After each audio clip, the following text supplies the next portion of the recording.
ninapokuwa ni mtu wa kusamehe, kuna kitu kinatokea hivi ninapoomba msamaha. Kwa hiyo hata silaha inayorushwa inaweza kunipata kwa kuwa itanipata hapa, haiwezi fani.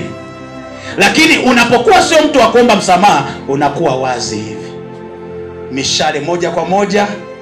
Unavaa silaha ya imani na ivaa. Umeona, ulijua watakwambia shika kisu, lakini silaha za ulimwengu wa roho ni hizo: neno la Mungu, maombi, kusamehe ni ngao.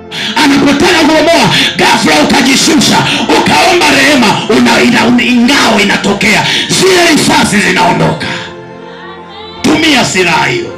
Wabarikini wanaowauzi, wabarikini wala msiwalaani.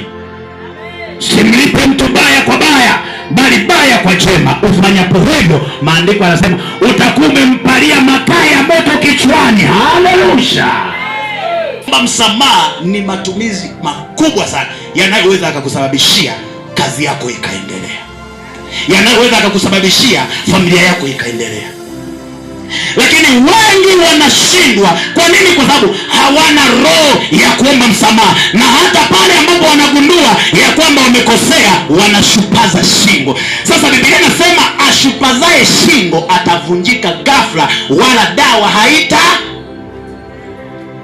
Kazini mnaweza mkatingana, iwe nyumbani kwako, wanandoa mnaweza mkatingana. Sasa unapoamua kusamehe, ni kutafuta amani yako ya moyo wako binafsi.